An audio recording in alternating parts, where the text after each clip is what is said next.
Un feliz amanecer, un nuevo día bendecido. Les deseo lo mejor en este viernes 17 de abril. Estamos en la segunda semana de Pascua. Continuamos en este hermoso y victorioso tiempo pascual. Entre otras cosas, seguimos acompañando el viaje apostólico de su santidad el Papa Robert Francis Prevost, el Papa León XIV, a tierra africana. Ponemos en manos de Dios nuestro Señor a nuestro querido Romano Pontífice, a la Virgen Santísima. Le pedimos que lo cubra y lo proteja con su divino manto maternal. Dios te salve María, llena eres de gracia, el Señor está contigo. Bendita tú eres entre todas las mujeres, y bendito es el fruto de tu vientre, Jesús. Santa María, Madre de Dios, ruega por nosotros pecadores, ahora y en la hora de nuestra muerte. Amén. Estamos a los pies del Maestro, contemplándolo radiante, resucitado, felices de su triunfo, digámoslo de esa manera, un triunfo aplastante sobre todas las huestes enemigas, sobre el enemigo infernal. Cristo el Señor ha vencido, ha triunfado, está vivo y resucitado entre nosotros.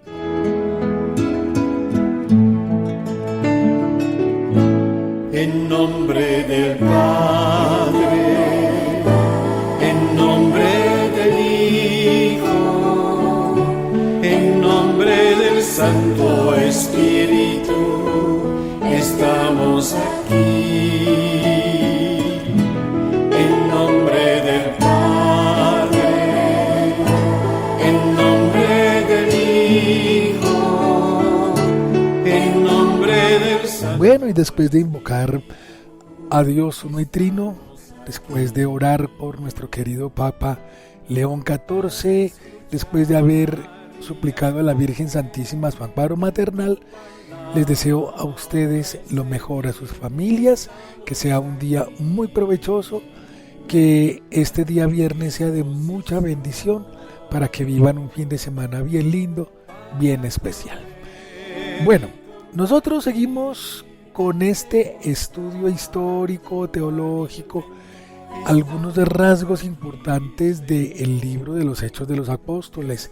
Es el libro del tiempo pascual por excelencia, ya que en el libro de los Hechos, que tiene 28 capítulos, encontramos el comienzo de la Iglesia Apostólica, después de la pasión, muerte, resurrección del Señor. Él se aparece a los discípulos, asciende a los cielos y envía el don del Espíritu Santo a los apóstoles, a la Virgen Santísima, a muchos de sus discípulos, y allí empieza en Pentecostés la Iglesia, que ha tenido, como lo hemos visto en estos 3 capítulos precedentes, unos episodios bastante tensionantes y apasionantes, porque es que el libro de los Hechos de los Apóstoles es un libro apasionante.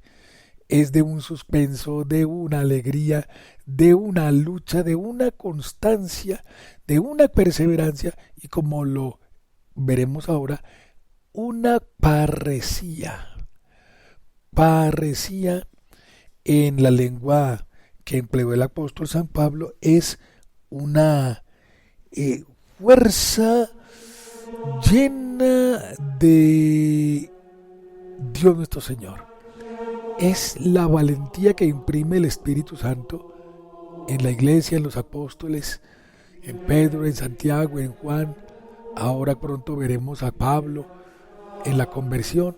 Entonces, esa parresía, en Colombia diríamos esa berraquera, ese coraje, ese entusiasmo, ese dinamismo, esa intrepidez, ese no darse por vencido, esa esperanza, es la que debe iluminarnos a nosotros hoy y mañana y pasado y siempre.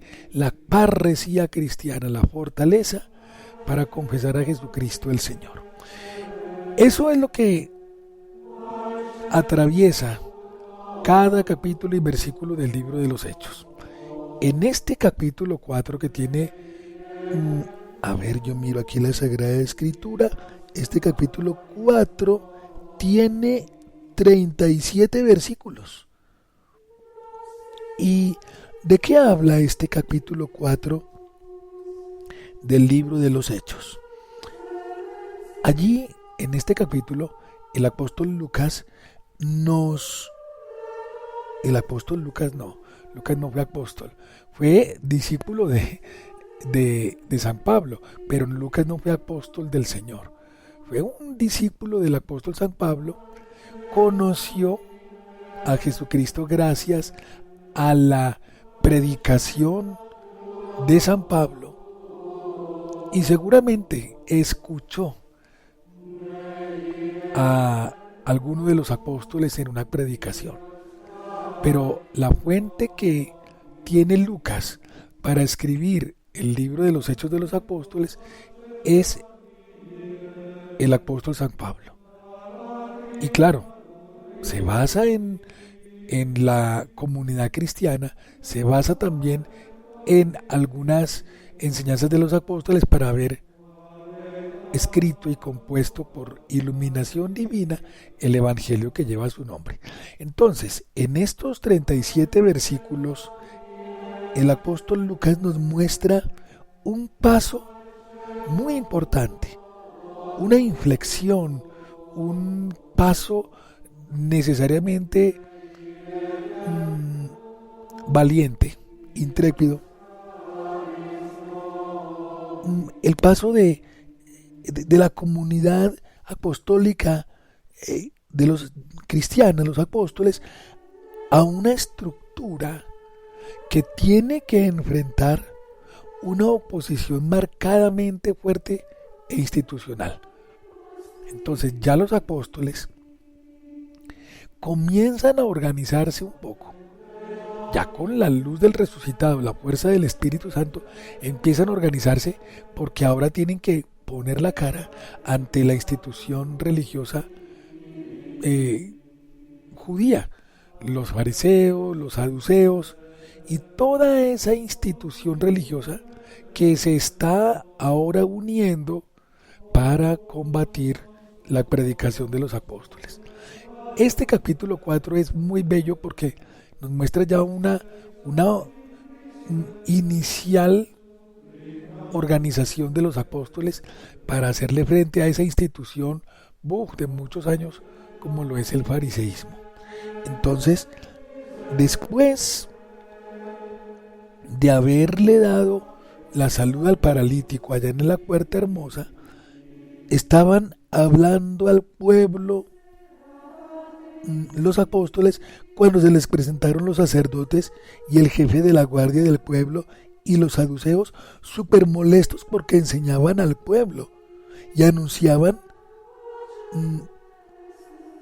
la resurrección de los muertos con base en la resurrección del Señor. Les echaron mano, los pusieron bajo custodia, se los llevaron, era la tarde, y se los llevaron para la cárcel. Nos dice el versículo 4 que muchos de los que lo oyeron, a Pedro, a Santiago, a Juan, a los apóstoles, llegaban a ser más de 5,000 personas.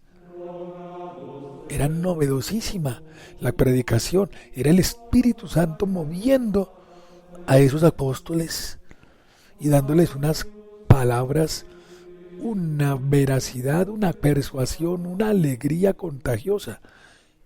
Entonces, al día siguiente se reunieron en Jerusalén los ancianos, los jefes, los escribas, y estaban nada más ni nada menos que Anás y Caifás,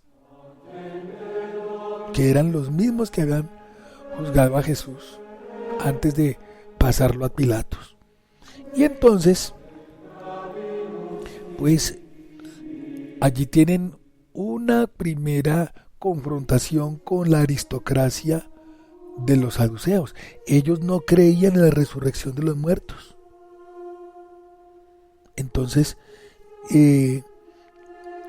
esa nueva doctrina amenazaba la estabilidad social.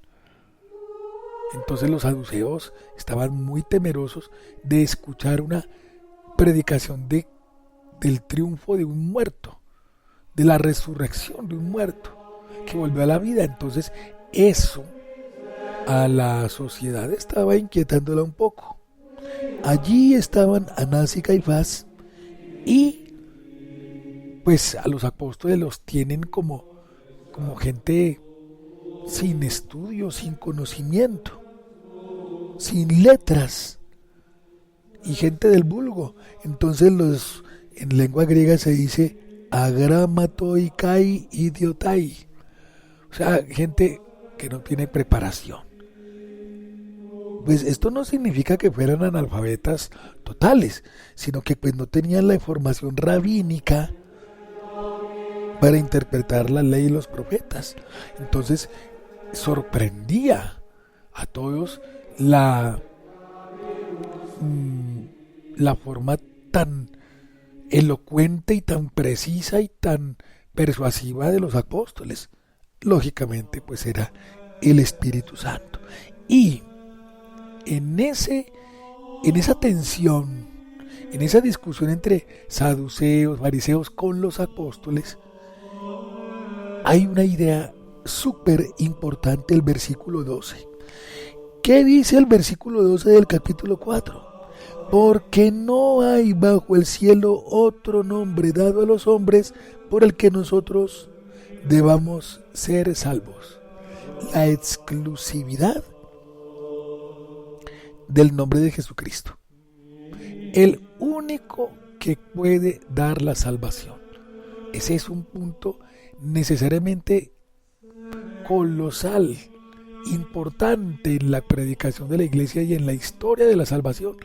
Ya empiezan los apóstoles a tener mucha solidez doctrinal en cuanto al nombre de Jesucristo para transmitirlo a los demás. El nombre de Jesucristo, el único nombre que puede dar salvación. Esto es muy bello, es muy importante, porque ya se centra en la persona de Jesucristo la salvación. Y pues en el capítulo 4 les prohíben hablar de Jesús, les prohíben enseñar en nombre de Jesús y los azotan, y ellos quedan contentos después de recibir unos cuantos azotes por el Señor.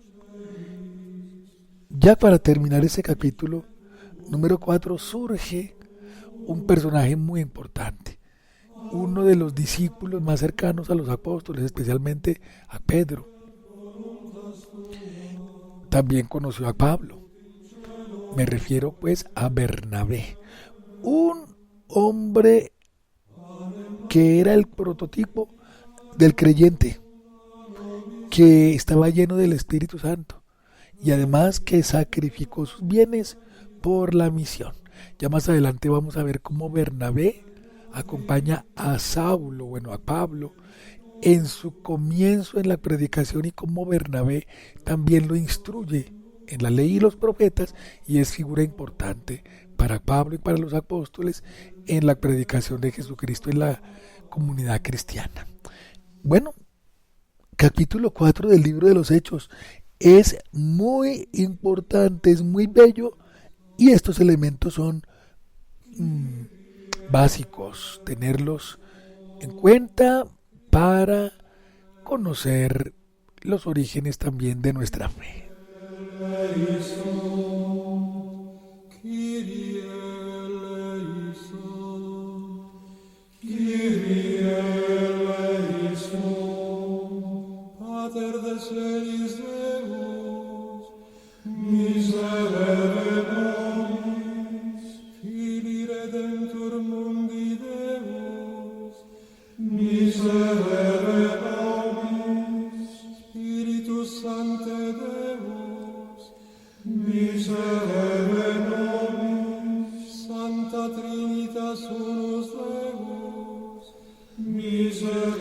Bueno, muy bien, queridos amigos. ¿Qué tal entonces si ahora nos mm, reunimos en torno al capítulo 6 de San Juan? Ya hemos pasado el capítulo 3. Toda su riqueza de nacer de nuevo, toda la riqueza doctrinal del bautismo, esto lo hemos visto en el diálogo con Nicodemo desde el lunes pasado hasta ayer jueves. Hemos tenido estos lunes, martes, miércoles, 4 días con el capítulo 3 de San Juan. Hemos escuchado la predicación de la iglesia y conocemos ahora por boca de Juan y de nuestra Santa Madre Iglesia la alegría, la gracia de nacer de nuevo, la gracia de ser bautizados. Ahora comenzamos el capítulo 6, que como les dije hace unos días, me parece que fue el lunes, les decía que la segunda semana de Pascua es para meditar en el bautismo. Ya lo hemos hecho. Ahora nos tomará otros varios días conociendo el capítulo 6 de San Juan, del Evangelio según San Juan, que hace referencia a la Eucaristía.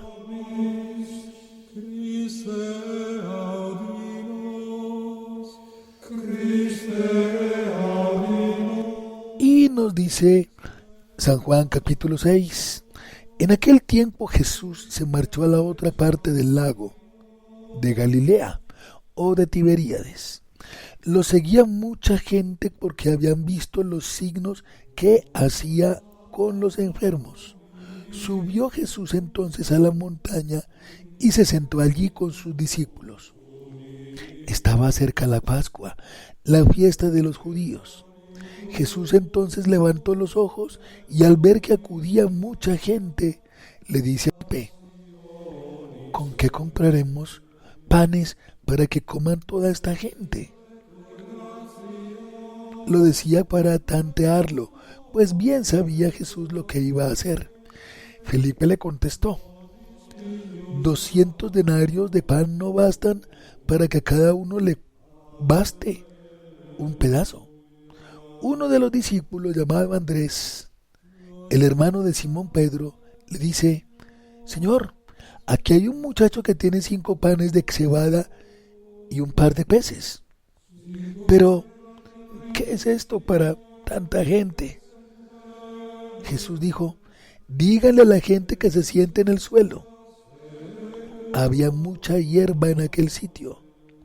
Se sentaron y solo los hombres eran unos 5,000. Jesús tomó los panes, dijo la acción de gracias y los repartió a los que estaban sentados, y lo mismo todo lo que quisieron del pescado. Cuando se saciaron, dice a sus discípulos: recojan los pedazos que han sobrado, que nada se desperdicie. Los recogieron y llenaron 12 canastas con los pedazos de los 5 panes de cebada que sobraron a los que habían comido. La gente entonces, al ver el signo que había hecho, decía: este sí que es el profeta que tenía que venir al mundo. Jesús, sabiendo que iban a llevárselo para proclamarlo rey, se retiró otra vez a la montaña él solo. Palabra del Señor, gloria a ti, Señor Jesús.